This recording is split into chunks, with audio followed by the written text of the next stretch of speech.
originating from the SA node. The ectopic beat may have a shorter or longer PR interval than the underlying sinus rhythm.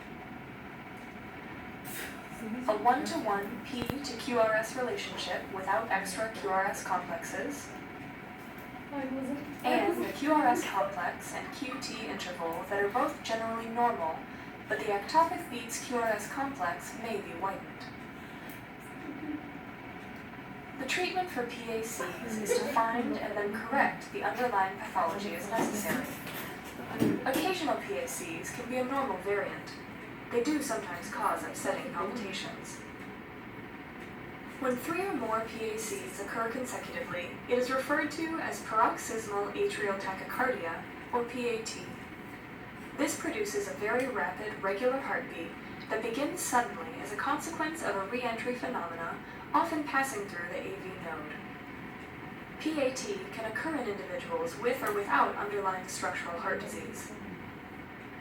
The EKG characteristics of paroxysmal atrial tachycardia are an atrial rate of 160 to 250 beats per minute, most commonly 160 to 190, a regular rhythm,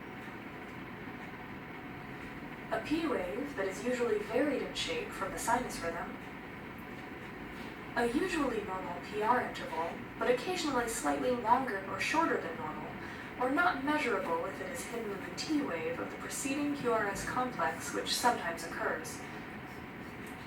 A P to QRS relationship, which is generally 1-to-1, although 2-to-1 and 3-to-1 ratios, known as PAT with block, can be seen often as a consequence of digitalis excess. And a normal QRS complex and QT interval. PAT can be treated with vagal maneuvers to slow the heart, or with adenosine, calcium channel blockers, beta blockers, digitalis, or other antiarrhythmic drugs. In patients with significant heart disease, the rapid rate frequently causes a dangerous clinical deterioration. Even in otherwise healthy individuals, it is not well tolerated. Atrial fibrillation is a type of atrial dysrhythmia that is often seen as people age. In atrial fibrillation, 1 or more atrial ectopic foci may discharge more than 400 impulses a minute. The atria lose their ability to contract uniformly, and the atrial walls twitch rather than contract. As a result of this uncoordinated atrial contraction, blood stagnates in some portions of the atria, increasing the potential for thrombi to form and travel as emboli through the arterial circulation. These may reach the brain. There, these emboli may result in a stroke. The erratic atrial contractions also lessen blood flow into the ventricles, decreasing cardiac output by as much as 25% and predisposing the patient to congestive heart failure. The EKG characteristics of atrial fibrillation are an atrial rate between 400 and 650 beats per minute, and usually a ventricular response of 110 to 180 beats per minute. Usually, there is no true flat isoelectric line between the QRS complexes. A rhythm, which is erratic with no pattern. This is known as an irregularly irregular rhythm and is the hallmark of this dysrhythmia. A P wave, which is not seen, instead just a wavy baseline is noted. A PR interval, which is not measurable, there are no P waves. And QRS complexes that can be normal. Asymptomatic atrial fibrillation is usually treated with digitalis, beta blockers, and/or calcium channel blockers, sometimes in combination with other drugs such as quinidine, sotalol, amiodarone, procainamide, dofetilide, flecainide, or dronedarone. The expected result is either slowing of ventricular response rate or converting the abnormal rhythm to a normal sinus rhythm. If the patient is symptomatic with syncope or low blood pressure, then synchronized electrical cardioversion may be the treatment of choice.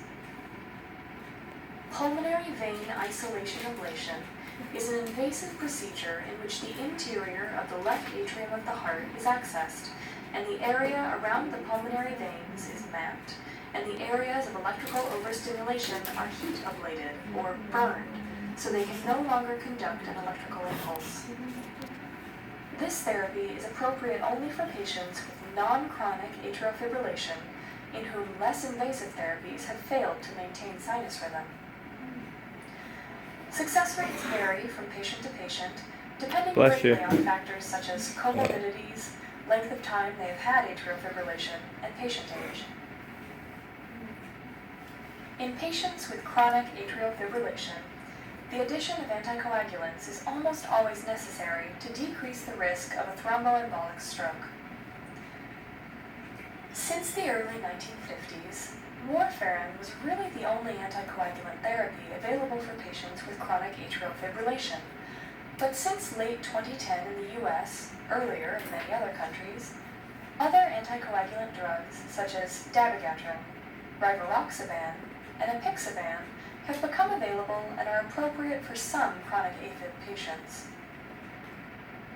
Atrial flutter is another atrial dysrhythmia in which an irritable focus in the atria takes over pacing. Frequently, there is a circular re-entry pathway within the atria. Atrial flutter is seen most often in patients with cardiac disease, and like atrial fibrillation, may often precipitate congestive heart failure. Atrial flutter is rarely seen in people with normal hearts. It is, though, seen in patients with valvular heart disease, acute myocardial infarctions, cardiac enlargement, hypertensive heart disease, hypoxia, as well as after cardiac surgery. The EKG characteristics of atrial flutter are an atrial rate between 250 and 350 beats per minute with a ventricular rate of 75 to 300 beats per minute, a generally regular rhythm which can be irregular due to varying degrees of AV block, a P wave which is not seen. Instead, a distinctive sawtooth pattern of flutter waves is present. A PR interval which is not measurable because there are no waves. A P to QRS relationship consisting of a 2-to-1 or 3-to-1 ventricular response is most common, and a normal QRS complex. Treatment for both atrial fibrillation and atrial flutter are similar and depend on the extent of hemodynamic compromise. The expected outcome of treatment is either conversion to normal sinus rhythm or control of the ventricular response rate to below 100 beats per minute. Treatment may be as simple as using oxygen to treat hypoxia, or it may require medications, electrical cardioversion, or rapid pacing of the atria by means of a temporary pacing wire known as overdrive pacing.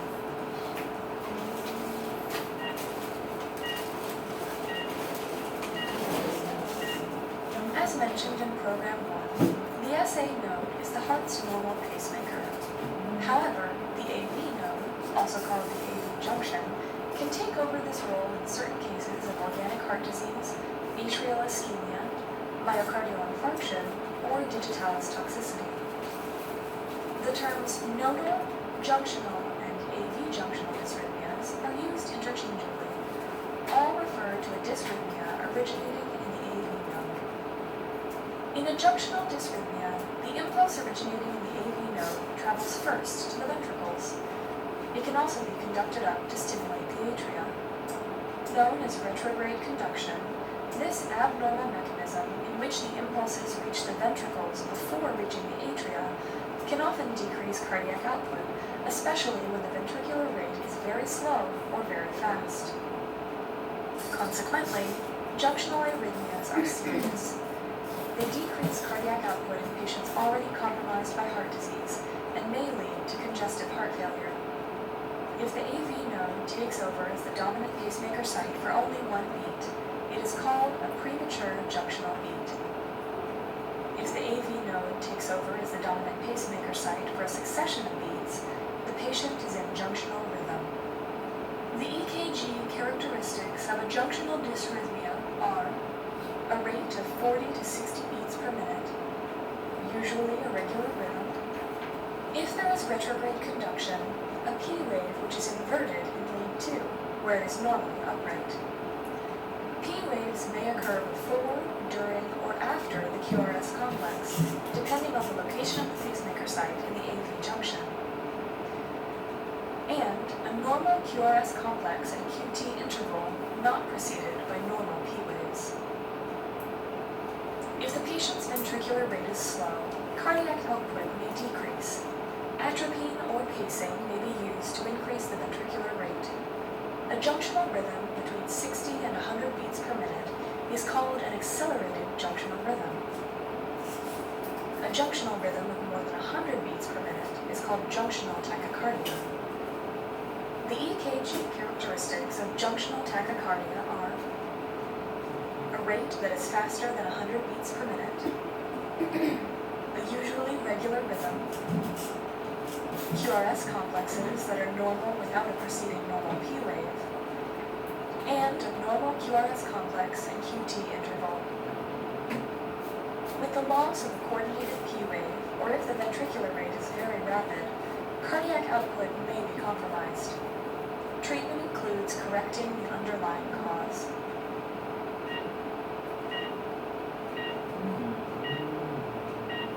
The term heart block, or AV block, is a general term for atrioventricular conduction disturbances. Normally, the AV junction acts as a bridge between the atria and the ventricles. Heart block occurs when transmission from the atria to the ventricles is interrupted. Frequently, but not always, this is due to impaired conduction at the AV node. These abnormalities can be either temporary or permanent. First-degree AV or heart block occurs in people with both healthy and damaged hearts.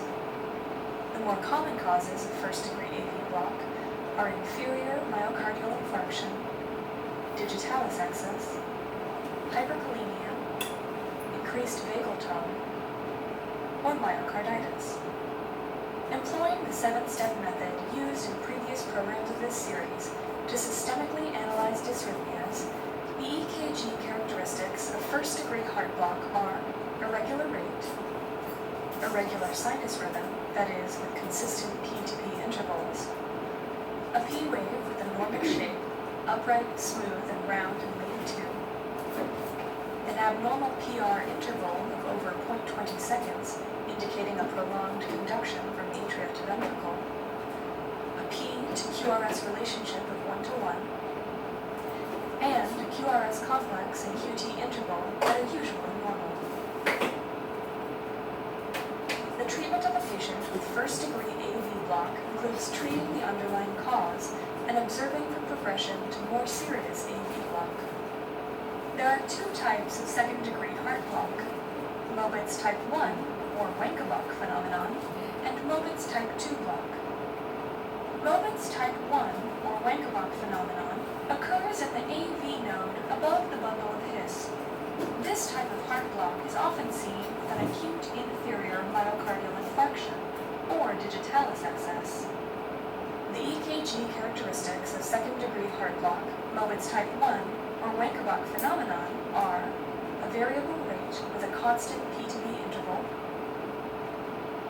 a distinctive rhythm that has progressively longer PR intervals until one P wave does not generate a QRS. The cycle begins again after the non-conducted wave.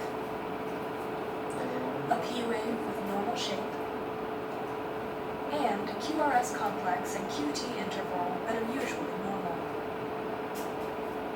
While the underlying cause should be corrected, this type of second-degree block is usually not directly treated unless a slow rate causes symptoms of compromised cardiac output, such as syncope and hypotension.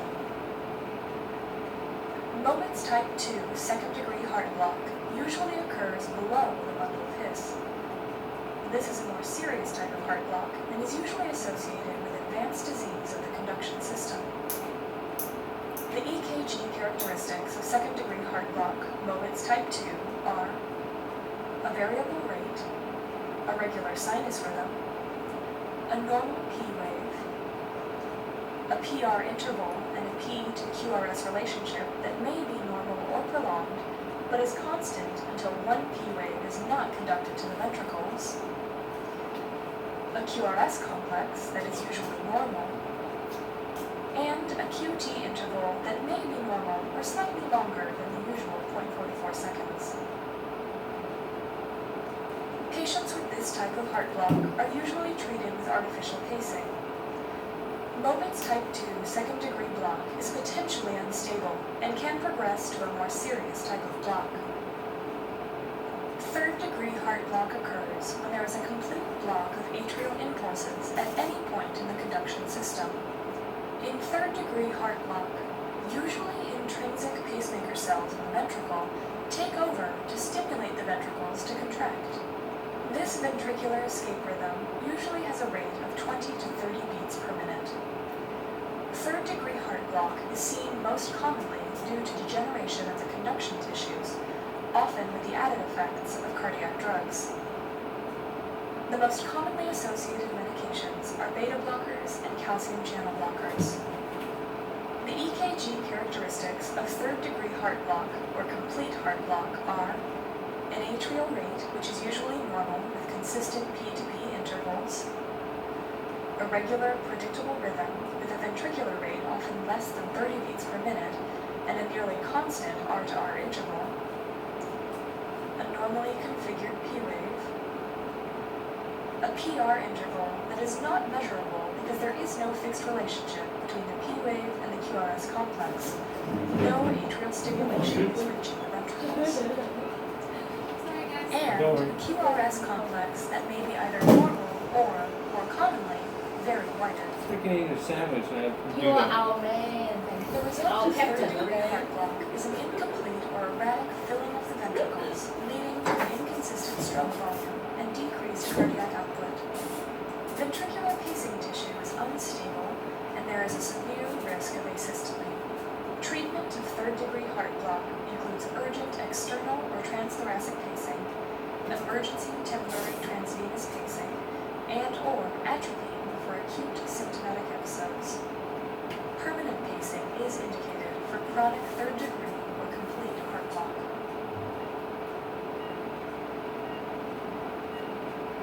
Yeah. Okay. Put the key to your 90% tomorrow.